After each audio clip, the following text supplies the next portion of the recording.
Hello बच्चों, कैसे हैं आप लोग। आज मैं आपके सामने JEE main previous year questions mole concept chapter के ऊपर लेकर आया हुआ हूं, है ना। उम्मीद करता हूं कि आपको ये लेक्चर बहुत अच्छे से समझ में आएगा। इस लेक्चर को कंप्लीटली देखिएगा अच्छी अंडरस्टैंडिंग के लिए। ठीक है, चलिए स्टार्ट करते हैं। Question number 1।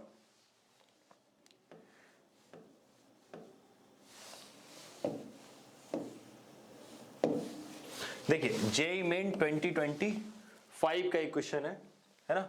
बोल रहा है कि फोर्टिफिकेशन कर रहे हैं फूड का with iron is done using FeSO4.7H2O।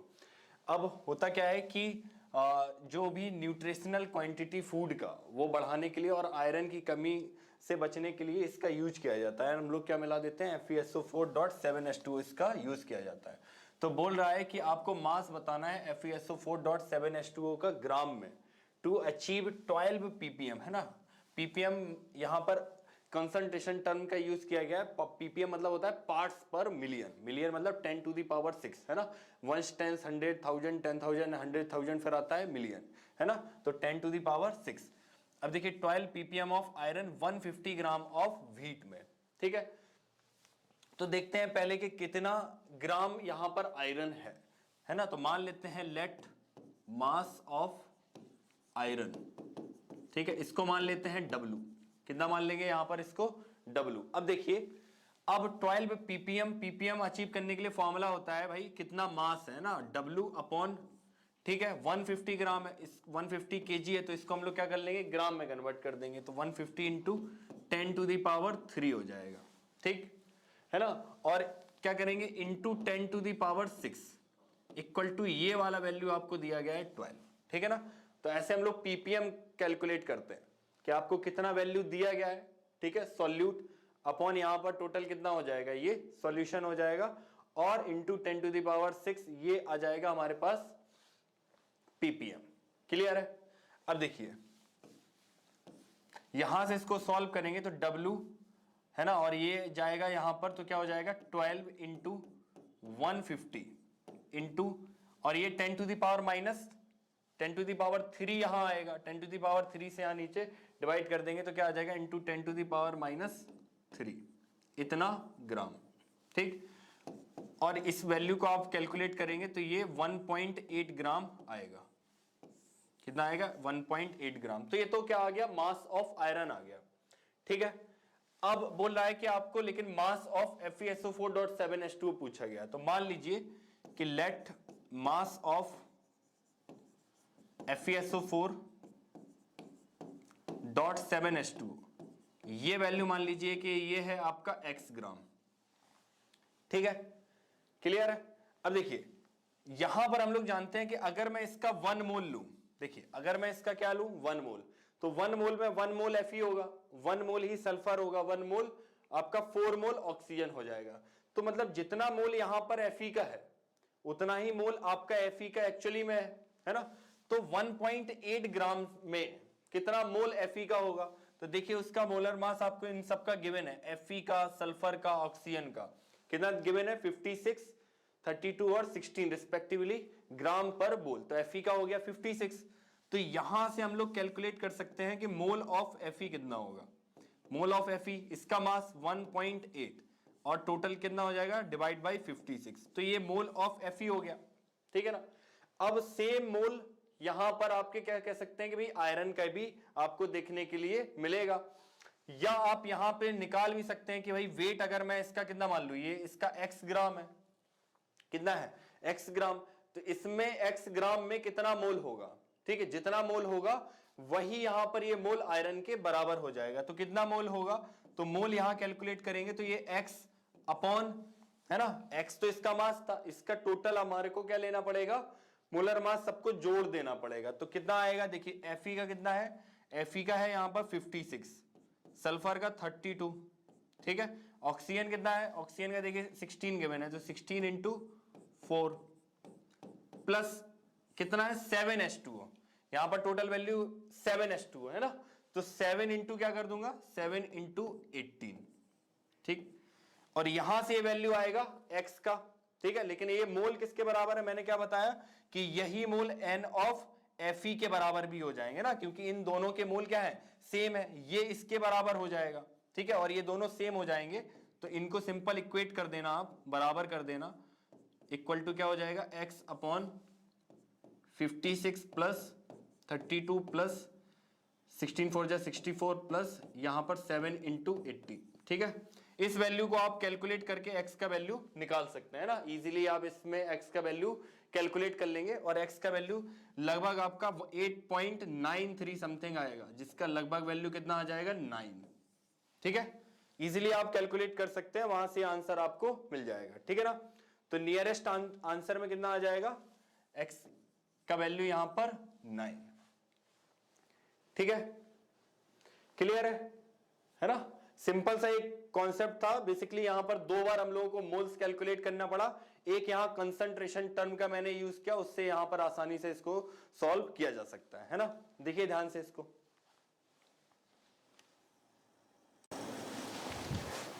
ठीक है, तो ये क्वेश्चन आपको इजीली समझ में आ गया होगा। नेक्स्ट क्वेश्चन पर चलते हैं,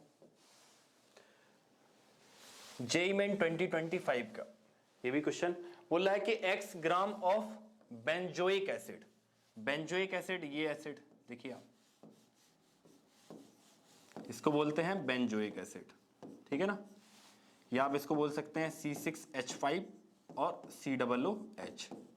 ठीक है, PHCOOH। इसकी रिएक्शन करवा रहे हैं हम लोग NaHCO3 के साथ। ठीक है, और बोल रहा है कि एक्वस NaHCO3 के साथ रिएक्शन करवाने पर ये रिलीज कर रहा है CO2। सबसे पहले तो होगा क्या कि ये जो H है, ये H क्या है, एसिडिक हाइड्रोजन है ना, तो यहां पर ये H हटेगा और H की जगह पर क्या लग जाएगा Na।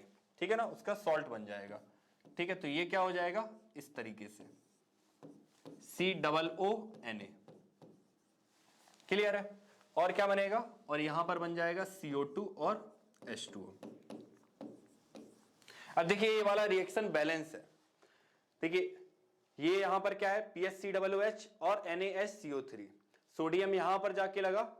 क्लियर है, और बाकी का आप हाइड्रोजन चेक कर सकते हैं, तो एक हाइड्रोजन ये है 1 और एक हाइड्रोजन ये है, तो कितना हाइड्रोजन हो गया टोटल 2, तो वो H2O बना। CO कितना है यहां पर 3, तो वहां पर ऑक्सीजन कितना हो गया राइट साइड पर, ये 3 हो गया इन दोनों को मिला के, बाकी ये रिएक्शन यहां पर बन जाएगा। ठीक है, अब वो बोल रहा है कि occupies 11.2 litre volume at STP, कौन, CO2।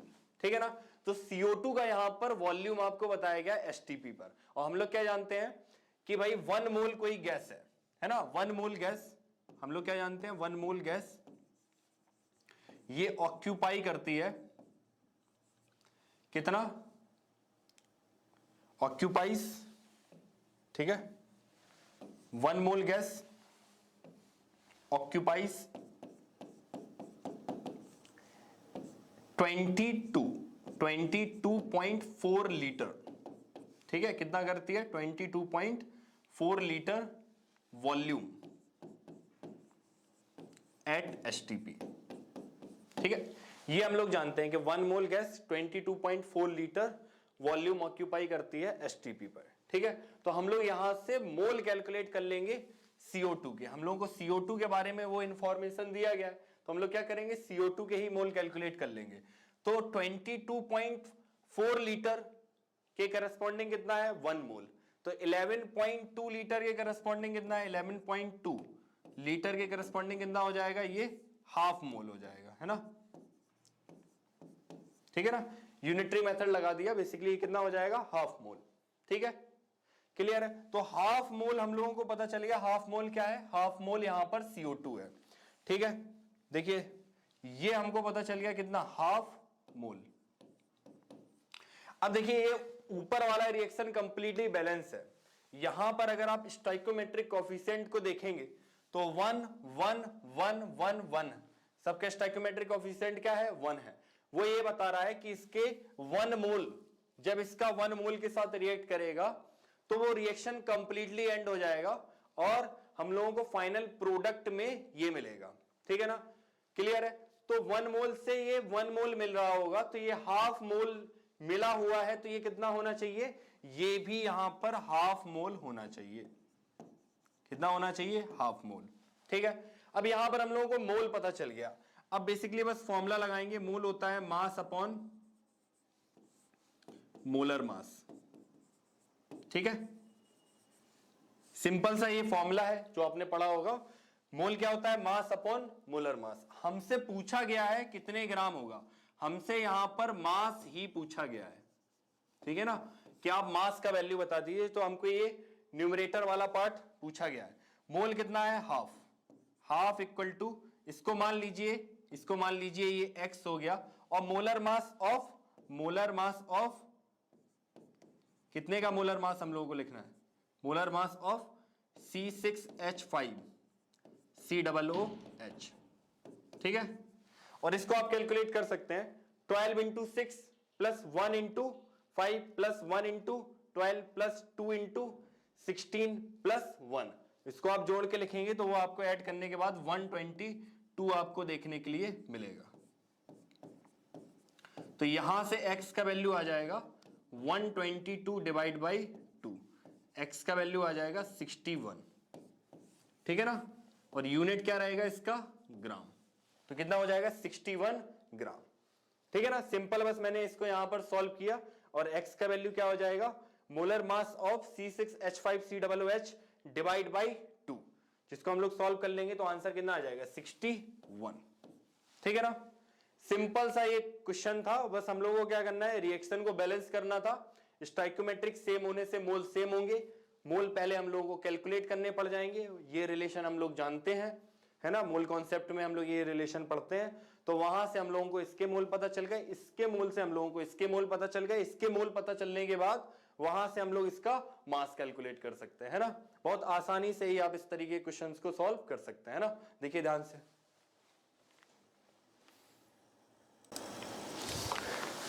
ठीक है। तो बहुत आसानी से ही आप इस तरीके के क्वेश्चंस को सॉल्व कर सकते हैं, ठीक है। चलिए अगला क्वेश्चन देखते हैं। जेईई मेन 2025 का बोल रहा है कि when 81 gram of aluminium is allowed to react with 128 gram of oxygen gas, ठीक है। और इन दोनों के रिएक्शन पर बन क्या रहा है? एल्यूमिनियम ऑक्साइड बनना है। उसको आपको बताना है कि कितने ग्राम एल्यूमिनियम ऑक्साइड बनेगा, और आपको कुछ डाटा गिवन है, आपको मोलर मास गिवन है दोनों का, ठीक है। एल्यूमिनियम का भी गिवन है और ऑक्सीजन का भी गिवन है, ठीक है ना।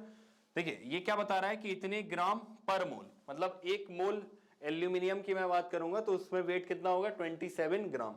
यहां पर भी 1 मोल में ऑक्सीजन की बात करूंगा तो वो कितना वेट करेगा? 16 ग्राम, ठीक है ना। अब इसको सॉल्व करते हैं सिंपली, ठीक है। देखिए एल्यूमिनियम और रिएक्शन किसके साथ करवा रहे हैं हम लोग? ऑक्सीजन के साथ।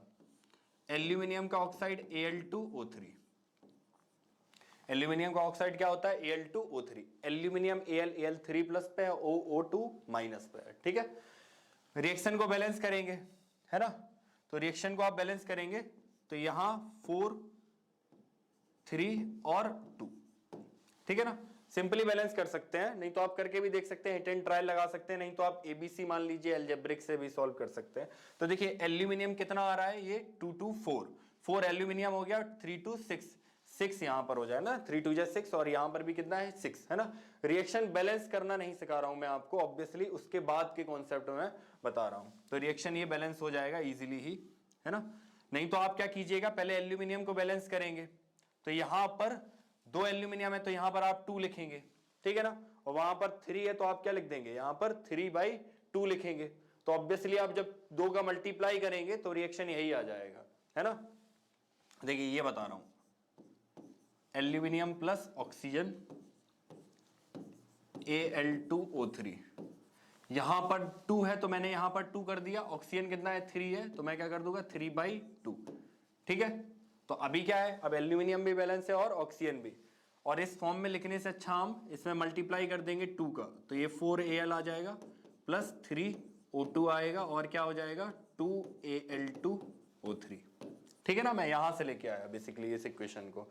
अब देखिए क्या गिवन है? 81 ग्राम एल्यूमिनियम। हम लोगों को क्या है? मोल कैलकुलेट करना पड़ेगा। देखिए जब भी मैंने इस रिएक्शन को लिख दिया और ये रिएक्शन हो गया balanced chemical reaction, balanced chemical reaction. और हम लोग जानते हैं अगर ये बैलेंस्ड केमिकल रिएक्शन है, जितने नंबर ऑफ एटम यहां पर होंगे लेफ्ट साइड में, उतने ही नंबर ऑफ एटम क्या हो जाएंगे, राइट साइड में हो जाएंगे। और इसी को ही क्या बोलते हैं कि ये बैलेंस्ड केमिकल इक्वेशन हो गया। ठीक है, अब मोल कैलकुलेट करेंगे, क्योंकि भाई 4 मोल एल्यूमिनियम का 3 मोल ऑक्सीजन के साथ रिएक्ट करेगा और कंप्लीटली एंड हो जाएगा, तब यहां पर 2 मोल Al2O3 मिलेगा।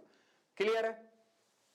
तो यहां पर एक बार हम लोग को पता करना पड़ेगा कि कितने मोल है। तो 81 अपॉन एल्यूमिनियम का कितना है, 27।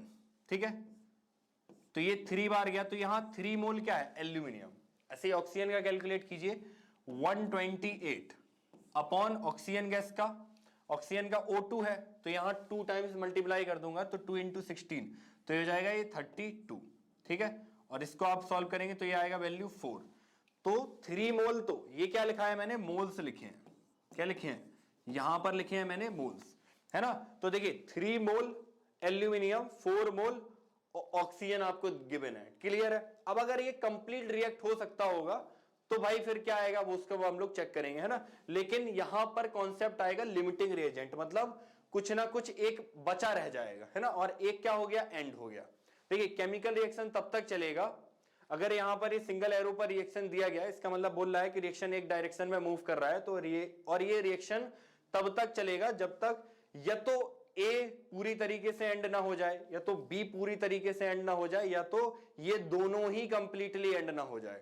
तो यहां थर्ड वाला जो इक्वेशन है वो यहां लिखा जाता है, जो बैलेंस्ड केमिकल इक्वेशन में है, कि अगर आप एल्यूमिनियम के 4 मोल और ऑक्सीजन के 3 मोल लेंगे तो ये कंप्लीटली रिएक्ट हो जाएगा, है ना। ये उस बात की जानकारी देता है, मिडवे हम चीजों को कैलकुलेट कर सकते हैं। ठीक है, तो यहां आपको सिंपल ये चेक करना है कि लिमिटिंग रिएजेंट कौन होता है ना।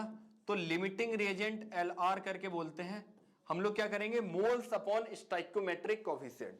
मोल कितना है इसका, 3 अपॉन स्टाइकोमेट्रिक कोफिशिएंट क्या है, 4। ये जो आगे लिखा है यही क्या, स्टाइकोमेट्रिक कोफिशिएंट। ठीक है, ये यहां से हम लोग निकालेंगे, या तो आपको क्या है, मिनिमम वैल्यू चाहिए होगी, है ना, इसका मिनिमम वैल्यू, और 2 चीज है ना, क्योंकि यहां पर 2 रिएक्टेंट है। तो सेकंड वाले के लिए कितना हो जाएगा, 4/3। ठीक है ना, ये मोल है और ये इसका स्टाइकोमेट्रिक कोफिशिएंट। अब जिसमें ये वैल्यू कम होगा, जिसका यहां पर जो भी वैल्यू कम होगा वही हमारा LR हो जाएगा। तो ध्यान से देखिए आप, ये वाला वैल्यू मिनिमम है, तो यहां जो LR है, LR कौन हो जाएगा, LR हो जाएगा एल्यूमिनियम। कौन हो जाएगा, LR यहां पर एल्यूमिनियम हो जाएगा। मतलब LR कहने का क्या मतलब है कि ये जो एल्यूमिनियम है ये रिएक्शन में कंप्लीटली एंड हो जाएगा। ठीक है, तो एल्यूमिनियम कंप्लीटली एंड हो रहा है। और हम लोग क्या जानते हैं, 4 मोल एल्यूमिनियम, 4 मोल एल्यूमिनियम से 2 मोल Al2O3 मिल रहा है। ठीक है, क्या जानते हैं हम लोग कि जब 4 मोल एल्यूमिनियम रिएक्ट करेगा, है ना, तो हम लोगों को कितना मिलेगा, 2 मोल Al2O3 मिलेगा। कितने से, 4 मोल एल्यूमिनियम से। क्लियर है ना। अब कितना गिवन है, गिवन हमारे पास कितना है एल्यूमिनियम, 3 मोल। तो हम लोग जानते हैं 1 मोल एल्यूमिनियम जब रिएक्ट करेगा तो कितना आएगा, ये 1 मतलब मैंने क्या किया, 4 से डिवाइड कर दूंगा, तो यहां पर आ जाएगा 2/4 मोल Al2O3। क्लियर है, और ये हो जाएगा 1/2 मोल Al2O3। क्लियर है, समझ में आया ना। 1 मोल एल्यूमिनियम रिएक्ट करेगा, है ना, और कितना फॉर्म करेगा, ½ मोल Al2O3। अब गिवन कितना है ये एल्यूमिनियम यहां पर हमको गिवन है 3 मोल। देखिए ये वाला वैल्यू हमको गिवन है, तो यहां से हम लोग बोल सकते हैं कि 3 मोल के करस्पॉन्डिंग कितना हो जाएगा, 3 मोल एल्यूमिनियम के करस्पॉन्डिंग कितना हो जाएगा, 3/2 मोल Al2O3। कितना हो जाएगा, 3/2 मोल Al2O3। अब हम लोगों को अच्छा पता क्या चल गया, हम लोगों को पता चल गया मोल ऑफ Al2O3 कितना है, ये 3/2 मोल फॉर्म होगा, है ना। इतना मोल क्या होगा, ये फॉर्म हो जाएगा, क्योंकि ये प्रोडक्ट है तो इतना मोल ये फॉर्म्ड हो जाएगा। ठीक है, अब आपसे इसका मास पूछा गया है। क्या पूछा गया है, मास। तो देखिए मोल इक्वल टू होता है मास अपॉन मोलर मास, है ना। मोलर मास कैलकुलेट करते हैं Al2O3 का। एल्यूमिनियम कितना है, 27। ठीक है ना, तो ये 27 इंटू 2 प्लस ऑक्सीजन का कितना है 16 इंटू 3। और यहां पर आएगा ये मास, और मोल की जगह क्या लिख दूं मैं 3/2, ठीक है ना। तो यहां से इसको सॉल्व कर लीजिए, तो ये कितना आएगा 54 प्लस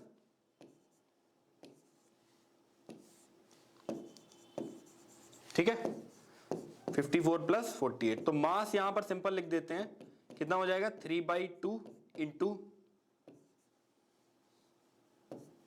102 है ना। और ये कितना हो जाएगा, ये हो जाएगा 51 बार जाएगा, और वहां से 3 बन जाए 3 153 कितना हो जाएगा 153 ग्राम, है ना। सिंपली बस मैंने क्या किया, इसको यहां पर कैलकुलेट कर लिया, ठीक है। और ध्यान से देखिए आप, है ना, क्या किया मैंने, बस यहां इस फॉर्मूले को मैंने लिखा, mass mole equal to mass upon molar mass, वहां से मास का वैल्यू निकाला और इसको यहां पर राइट साइड में लेफ्ट साइड में वहां मल्टीप्लाई कर दिया और बस उसको सिंपली सॉल्व कर लिया। तो वहां से हम लोगों को मास पता चल जाएगा। और ये मास कौन सा मास है, ये वाला मास है मास ऑफ Al2O3 जो कि फॉर्म होगा, ठीक है। तो कितना फॉर्म हो रहा है 153, क्लियर है ये, है ना।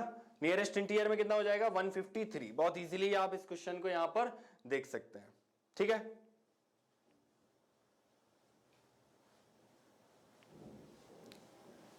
देखिए ध्यान से,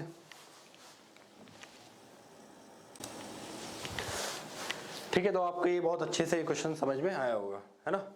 चलिए अब अगला क्वेश्चन देखते हैं।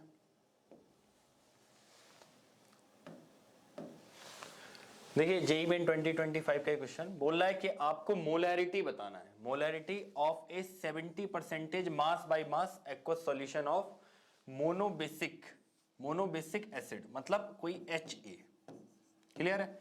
HA मोनोबेसिक मतलब क्या है, ये एक H प्लस आयन दे सकता है ना, तो वो है ये मोनोबेसिक। एसिड के लिए बेसिसिटी डिफाइन की जाती है, ठीक है ना। वो उसका आपको क्या दिया गया है कि इतना डैश इंटू 10⁻⁻1 m आएगा, आपको नियरेस्ट इंटीजर बताना है। कुछ इंफॉर्मेशन ऑफ दी और भी दिया गया है इसमें, बोल रहा है कि जो डेंसिटी है एक्वस सॉल्यूशन की वो है 1.25 ग्राम पर ml, ठीक है। और मोलर मास आपको गिवन है एसिड का 70 ग्राम पर मोल, ठीक है। अब देखिए 70% मास बाय मास, ये एक्चुअली आपको कंसंट्रेशन टर्म दिया गया है, परसेंटेज W/W है ये क्या है, परसेंटेज W/W, ठीक है ना, मास बाय मास।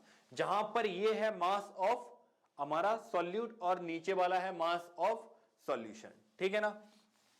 तो हम लोग क्या लिख सकते हैं कि 70 gram solute in 100 gram of solution, ठीक है। हम लोग सिंपल इससे ये बात बता सकते हैं कि 70% मास बाय मास का मतलब क्या है, 70 ग्राम सॉल्यूट है 100 ग्राम ऑफ सॉल्यूशन में, क्लियर है। तो यहां से हमको ये पता चल गया कि मास ऑफ सॉल्यूट ये वैल्यू कितना है 70 ग्राम। तो यहां से हम लोग मोल ऑफ सॉल्यूट भी बता सकते हैं कि मोल ऑफ सॉल्यूट कितना हो जाएगा, मोल ऑफ सॉल्यूट हो जाएगा मास ऑफ सॉल्यूट अपॉन यहां पर मोलर मास ऑफ सॉल्यूट, ठीक है। और मास ऑफ सॉल्यूट कितना है 70, मोलर मास ऑफ सॉल्यूट भी देखिए कितना है 70 ग्राम पर मोल, तो किसमें आ जाएगा, मोल में आ जाएगा। तो ये वाला वैल्यू हो गया 1, क्लियर है। तो मोल पता चल गया हमको कितना हो जाएगा 1, है ना। अब देखिए आपको डेंसिटी दिया गया, डेंसिटी होता है मास बाय वॉल्यूम, ठीक है। अब ये हमको किसका दिया गया, सॉल्यूशन का दिया गया, तो ये मास ऑफ सॉल्यूशन है बाय वॉल्यूम ऑफ सॉल्यूशन ही है, ठीक है। और ये वाला वैल्यू है आपको 1.25 गिवन है, क्लियर है। और मास ऑफ सॉल्यूशन कितना है, 100 ग्राम ऑफ सॉल्यूशन है वो, तो मास ऑफ सॉल्यूशन कितना हो जाएगा, ये वाला वैल्यू है 100 अपॉन वॉल्यूम ऑफ सॉल्यूशन। किसमें आएगा ये, ऑब्वियस सी बात है कि ये जो डेंसिटी है ये किसमें है, ग्राम पर ml में, तो वॉल्यूम किसमें आएगा आपका ml में, ठीक है। तो वॉल्यूम ऑफ सॉल्यूशन ये हो जाएगा 100 डिवाइड बाई 1.25, इसको सॉल्व करेंगे तो आंसर आएगा आपका 80। तो ये 80 ml क्या हो जाएगा, वॉल्यूम, क्लियर है। 80 ml क्या हो जाएगा, वॉल्यूम। अब ये वॉल्यूम ऑफ सॉल्यूशन पता चल गया। अब हम लोग मोलैरिटी निकालते हैं। मोलैरिटी होता है moles of solute upon volume of solution, और ये किस में होना चाहिए, लीटर में होना चाहिए। क्लियर है, नहीं होगा तो हम लोग क्या है लीटर में कन्वर्ट कर देंगे, और मोल क्या होगा, मोल यहां पर सॉल्यूट होगा। ठीक है, बाकी हम लोग जानते हैं सॉल्यूट प्लस सॉल्वेंट क्या हो जाएगा, सॉल्यूशन, है ना।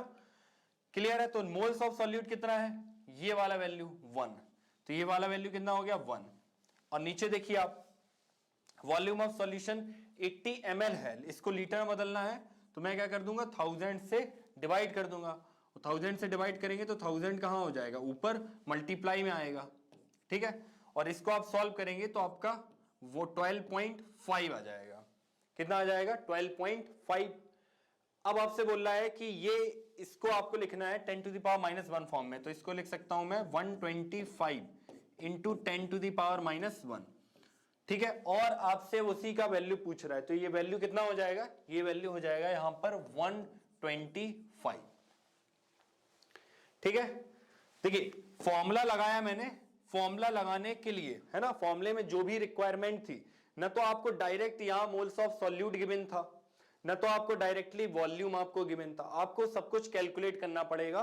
बाकी ये आपको कंसंट्रेशन टर्म गिवन था, है ना, कंसंट्रेशन टर्म की मदद से मैंने क्या है मोल्स ऑफ सॉल्यूट निकाला, वही कंसंट्रेशन टर्म की मदद से मैंने वॉल्यूम भी कैलकुलेट किया, जहां से हमको ये वॉल्यूम से पहले हम लोगों को क्या पता चल गया था, मास पता चल गया था सॉल्यूशन का, तो वहां से मैंने वॉल्यूम निकाला, उसको मैंने इस वाले फॉर्मूले में पुट किया। ये आपको याद होना चाहिए, मोलैरिटी डिफाइन होता है मोल्स ऑफ सॉल्यूट पर क्या आएगा, वॉल्यूम ऑफ सॉल्यूशन, जो कि हम किस में लेंगे, लीटर में, वहां से आप इजीली ही कैलकुलेट कर सकते हैं, है ना। तो ये वाला क्वेश्चन बहुत आसानी से आपको क्लियर हुआ होगा, देखिए ध्यान से।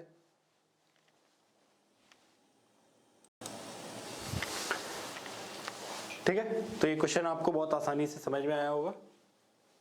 चलिए अगला क्वेश्चन देखते हैं। अब देखिए ये भी जेईई मेन 2025 का ही क्वेश्चन है, बोल रहा है कि 20 ml, है ना, 20 ml of 2m NaOH solution, ये है हमारा कितना है, ये 20 ml, और इसका मोलैरिटी डिफाइन किया गया है। मोलैरिटी कितना है इसका, मोलैरिटी है 2m। इसको ऐड कर रहे हैं हम लोग, इसको ऐड कर रहे हैं किसमें, 400 ml। ठीक है, 400 ml, और इसका मोलैरिटी है 0.5 m, और दोनों ही देखिए NaOH ही है ना, दोनों ही क्या है, स्ट्रॉन्ग बेस ही है। फिर आपसे बोल रहा है कि आप फाइनल कंसंट्रेशन बताइए। ठीक है, आपने इन दोनों को ऐड किया तो देखिए टोटल वॉल्यूम क्या होगा, वॉल्यूम दोनों का ऐड हो जाएगा। ठीक है ना, तो यहां वॉल्यूम क्या हो जाएगा, इसको मान लेते हैं ये वाला वॉल्यूम V2 है, ये वाला वॉल्यूम मान लेता हूं मैं V1, तो नेट जो वॉल्यूम होगा वो क्या हो जाएगा, V1 प्लस V2 हो जाएगा। क्लियर है, इसका मोलैरिटी हमसे पूछा गया कि इसका अब जो नया मोलैरिटी है ये वाला वैल्यू कितना होगा, ये पूछा गया है। ठीक है ना, अब देखिए ध्यान से, है ना, आप ऐसा भी बोल सकते हैं कि जो टोटल मोल है, ठीक है, मोल इसमें इसमें है ना, जो फाइनल सॉल्यूशन में भी जो मोल होगा NaOH का, वो इसके सम प्लस इसके सम के बराबर होगा। या तो आप ऐसा भी बोल सकते हैं जितना भी मास होगा NaOH का, यहां पर आप जोड़िए, यहां पर आप जोड़िए, वही टोटल मास वहां पर होगा, है ना। और उस मास में अगर मैं मॉलिक्यूलर वेट से डिवाइड कर दूं तो मोल आ जाएगा। ठीक है, तो वो मोल भी N1 प्लस N2 यहां पर N3 के बराबर आ जाएगा। ठीक है, नहीं तो आप नॉर्मेलिटी वाला भी कॉन्सेप्ट लगा सकते हैं। नॉर्मेलिटी होता है मोलैरिटी इंटू n फैक्टर, तो जहां पर n फैक्टर इसका क्या हो जाएगा 1, n फैक्टर होता है कितना नंबर ऑफ H प्लस, अगर एसिड है तो H प्लस कितना दे सकता है, बेस है तो OH माइनस कितना दे सकता है उसका एक मॉलिक्यूल, है ना, या एक मोल में कितने मोल H प्लस या कितने मोल OH माइनस मिल सकता है।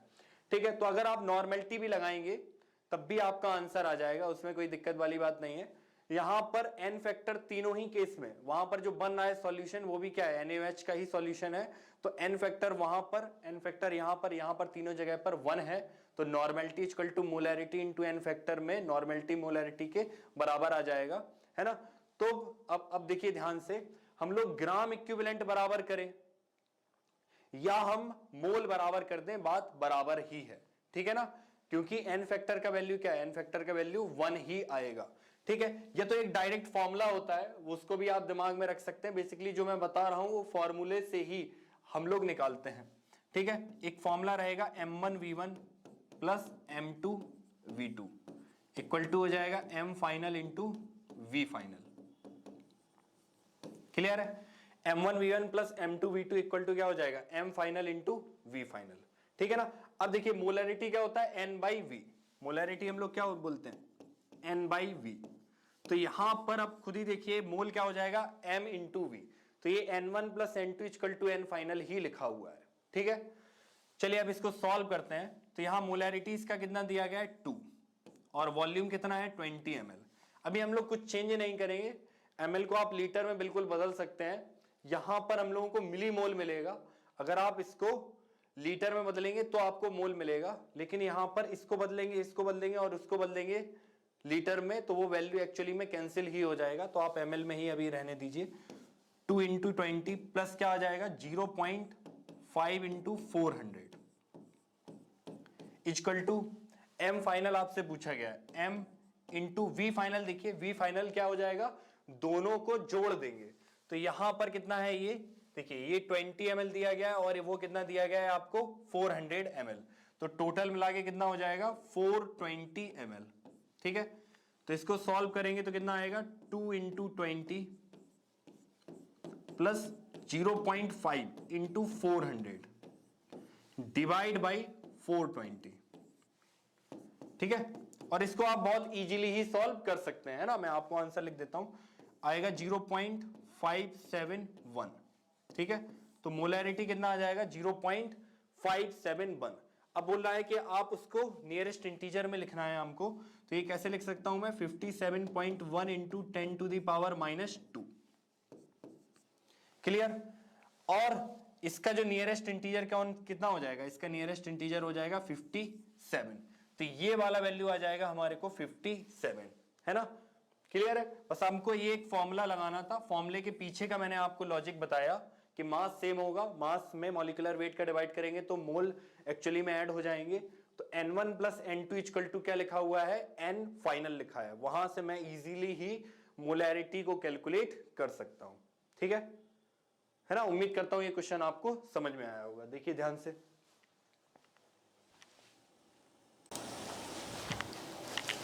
ठीक है।